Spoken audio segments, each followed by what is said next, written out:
Chai Quentin, please explain why vitamin K is safe to take.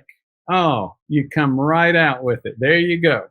My understanding is that removal of calcium could remove the hard calcified protective cap that's preventing soft plaque rupture. Thank you so much, Chai, for bringing that out immediately.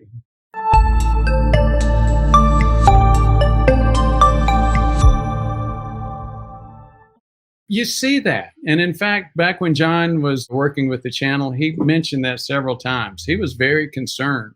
He actually even found a study where some guys had taken plaques out of some animal cadavers, and they had done something to remove the calcium, and they had showed some decreased strength of the plaque. Let's go back and think about this. This is a biological process, and it's similar to scar tissue, for example. You get changes in a scar. Scars that are big and bulky just really aren't as strong. I'm not going to go there. I will tell you this. You see that a lot. Is there proof one way or another? No, there isn't. I'm not going to say I know something that the science has not demonstrated. Do I think that causes weakness of the plaque? I do not. And in fact, go back and think about it. How many times have you actually seen decrease in calcium scores? It is very unusual. It happens, but it's just like decrease in plaque. Did that cause increase in risk or decrease? Well, let me give you 3 examples of decreasing plaque and decreasing calcium score. The decreased plaque was mine. I went from an artery age of 73, 74, back down to 50. And that was associated with several improvements in my health. A little bit more weight loss, more omega-3s. I actually, for the statin haters out there, close your ears. I actually agreed to finally start taking a statin.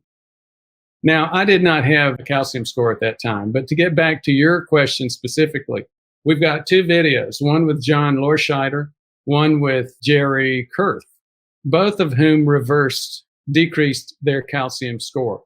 Both of these were associated with significant loss of weight, significant improvement of health, and I do not think that either one of those individuals were increasing their cardiovascular risk.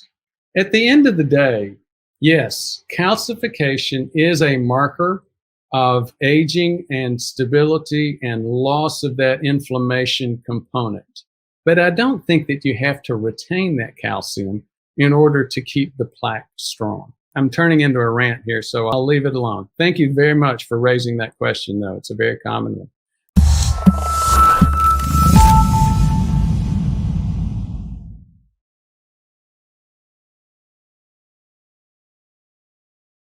So I'd like to talk with you a minute about the webinar. People don't understand what the webinar is.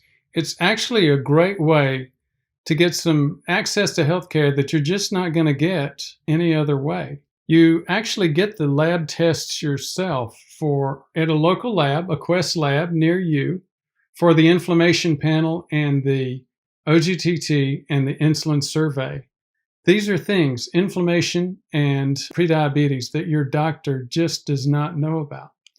And here's the thing. Harvard Health and many others have said, look, sudden death is not always so sudden. The Hollywood picture that it's a bolt out of the blue is not realistic. It's more like real lightning, preceded by clouds, wind, and rain. Stop that metabolic storm before the lightning strikes. And here's where that metabolic storm comes from. It's inflammation, and it has to do usually with prediabetes. So again, we actually get labs. We go over them in the webinar, and then you can start finding out how you can prevent that heart attack others said that you couldn't even predict. We can show you how. Thanks.